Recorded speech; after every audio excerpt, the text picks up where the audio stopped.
Поздрав до сите! Ова е 35-тото издание на Тајната на успехот.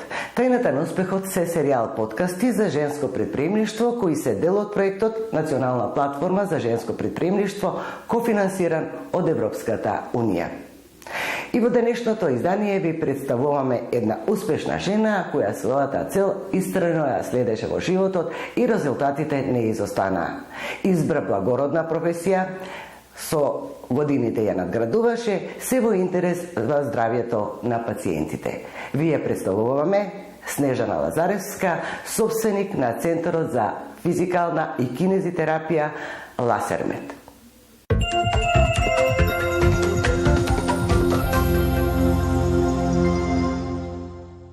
Вашето професионално патување започна со студиите во Белград.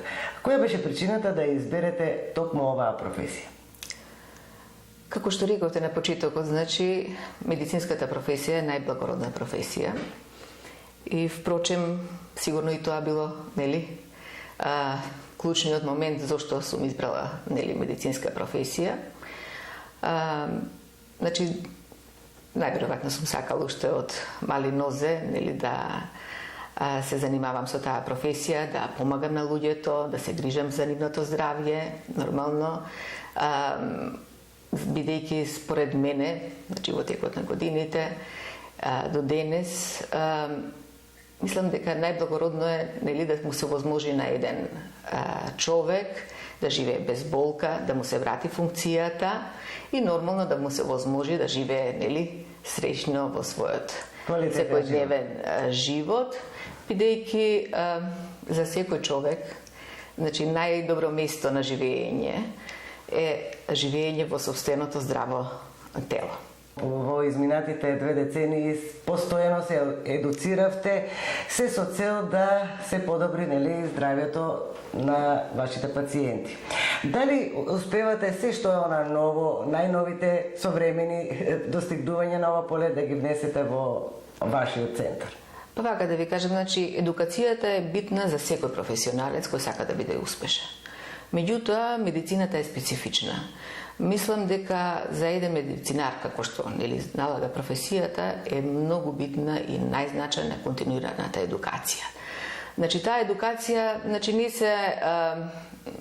се состои само во формалното образование, еве како што е мојот пат од базичните студии, преку специализација, мастер, докторски студии и така натаму, се состои и во континуирана едукација со посетување на многу професионални курсеви, семинари, конгреси и размена на искуства. Мислам дека со таа размена на искуства, истражување во својата област и споделување на тие искуства со колегите е, мислам, најзначајна, нели, на тој професионален пат и стекнување, нели, на баш онака на титулата на врвен професионалец во својата област. Дадовте свој придонес во оваа област со издавањето на медицински учебник. За каква литература медицинска станува збор? Па низ својот професионален пат имам напишано многу, значи, научни студии, учествувано на многу конгреси, објавување многу трудови, организација на многу стручни настани. Меѓутоа, според мене, од големо значење е секој професионалец своето искуство, нели, да го преточи во некоја, нели, стручна литература, што сето своје знаење ќе го остави, нели, на идните поколенија, нели, колеги, нели, да. Нели, размена на искуство, оставяње на искуството што треба да го користат помладите генерации. Така си е, значи, физикалната медицина е една од најмладите медицински гранки и која последниве неколку децении многу се разви. Така да има многу издадено стручна литература за многу медицински области, меѓутоа во физикалната медицина секогаш е оскудна, нели, таа литература, нормално денеска веќе е богата.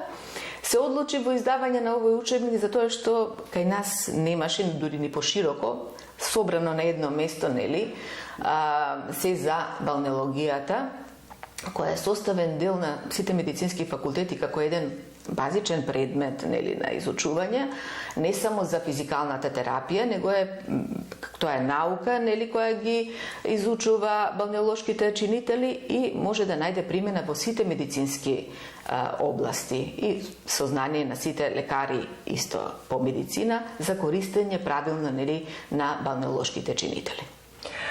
Собственик сте, рековме, на Центарот за физикална терапија и кинезитерапија во Скопје. Да. Какви услуги нудите на пациентите и каков е одговорот, како го прифаќаат ова пациентите во Скопје па и во Македонија? Центарот за физикална терапија и кинезитерапија екзистира од 2006 година и меѓу првите приватни установи од овој тип за физикална терапија. Значи, нудиме широка палета на физикални процедури и ги пратиме сите трендови на последните научни методи од областта на медицинска рехабилитација. Сите процедури, значи од базичните процедури кои се како што се електротерапија, ултразвучна, ласеротерапија, кинезитерапија, до сите нови методи и иновации во физикалната медицина. И комбинација од сите, значи тие процедури изнаоѓање, значи индивидуален пристап кон пациентот за примена на одредена од нив, значи и резултатите се секако подобри.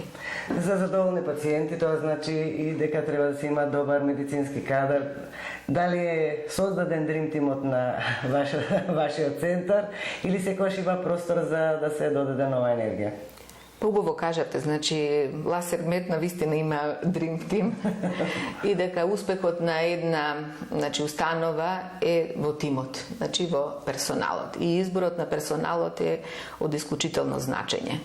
А посебно во професија која се занимава со работа со луѓе, морам да кажам дека при изборот на персоналот на тимот, која ќе кажеме при приемот дека најбитен тој однос и дали ќе се вклучи во тимот и како ќе пристапува кон пациентот е многу побитен отколку стручниот дел.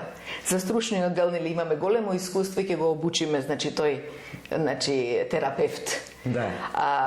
По однос на примена на техниките, методите, меѓутоа тој однос и таа енергија и како ќе се вклучи во процесот на рехабилитација е многу побитен за вработување и да биде дел од тимот. Доста од менторската програма на Центарот за управување со промени. Заштита на женските бизниси по COVID-19. Што опаќаше оваа програма, за каков вид поддршка, колку од тоа вас ви помогна? Па да ви кажем, значи, на поканата да бидем дел од проектот на Центарот за управување со промени за подпомагање на женско предприемаштво на пост-ковид, бидејќи ние сме дејноста која директно беше засегната во овој период на пандемијата, бидејќи имаме директен контакт со пациентите. Со задоволство ја прифатив и соработката беше изврсна и многу сум задоволна што сум дел од овој проект и сакам да упатам и благодарност и честитки на самиот тим на Центарот за управување со промени за професионалноста во спроведување на проектот. И навистина поддршката е голема и се надевам дека и понатаму ќе соработуваме. Кога сме веќе кој женска поддршка за женско предприемништво, би ја споменала и Националната платформа за женско предприемништво. Колку овој тип на организации кои се грижат за жените кои се занимаваат со бизнис се потребни во однос на размена на искуства, информации, поддршка, обуки и сите тие други можности што ги нудат оваквите организации. Колку тие се важни за женскиот бизнис? Навистина се израдував кога добив сознание дека е формирана ваква платформа за женско предприемаштво и сметам дека навистина ќе има голема улога на потик на женското предприемаштво, бидејќи ќе потврди она парола, значи со заедништво сме посилни и поуспешни. Сметам дека Националната платформа не само што ќе потикне жените предприемачки, да влезат во предприемаштво, исто како е значајна и еве вака, нели, кога веќе имаме оформени бизниси, да подпомогне, значи самата платформа да се развиваме уште повеќе, нели, да се прошириме, да вработуваме, нели, други жени, и да охрабрите други жени да започнат со собствен бизнис. Секако. Бидејќи знаете, ние во текот на работата, нели, кога работиме, сме сконцентрирани за нашата дејност конкретно и немаме време да осознаваме за можности, за грантови, за информации, за, нели, и таа комуникација со државата, со владата, со сите тие. Со тие информации, навистина ова ни е потребно. Ви сметаме за успешна жена. Но колкав е данокот на успехот? Од што треба да се откажи? Вие од што се откажавте и колкава е поддршката? Колку е потребна поддршката на семејството? Или на најблиските, на пријателите, на оние што се дел од вашиот живот? Па вака, значи потребна е огромна енергија, нели? За да се води приватен бизнис, а посебно за жената, бидејќи се знае незината, значи, улога и во семејството. И главната енергија од кај што црпи жената е токму семејството, нели? И децата, која е и такако битна, и мора да се направи, нели, тој баланс семејство и работа. Без тоа нема успех. Нема успех. Споменавме семејство, ги споменавте децата. Дали помладите генерации, вашите деца го прифаќаат вашиот бизнис и дали некој се одлучи да ја продолжи кариерата на физикална? Секако без нивната поддршка, нели, не би можела да успеам до денес. Да, мојата ќерка се определи за медицина и е доктор по медицина, меѓутоа специјалноста малку ја прошири, специализира анестезија, сепак се работи за болка, така да, нели, малку да се прошири дејноста. Значи, има кој да го наследи бизнисот, но кој да се инвестира и да се продолжи понатаму. Секако. Кои се плановите за наредниот период? Ласер Мед има големи планови, бидејќи потребата до днешното време за медицинска рехабилитација се поголема, а посебно периодот, нели, во периодот за пандемијата, кога, значи, популацијата е статична, значи имаме буквално епидемија и на дегенеративни промени и проблеми кои тие го предизвикуваат, така да и кај помладата популација, и кај работоспособна популација, и кај повозрасната популација. Така да визијата, нели, плановите на Ласер Мед е да прерасне во еден поголем рехабилитацијен центар, кој ќе има задача и не само во медицинската рехабилитација, дури и во превенција, нели, за здравјето. И кај помладата популацијата и одржување на здравјето. Кај повозрасната популација и кај работоспособната. Снежана, ви благодарам за учеството во тајната на успехот. Се надевам дека овие планови ќе се реализираат и ќе имаме можност уште еднаш вака да седнеме и да разговараме за реализираните планови. Благодарам за поканата.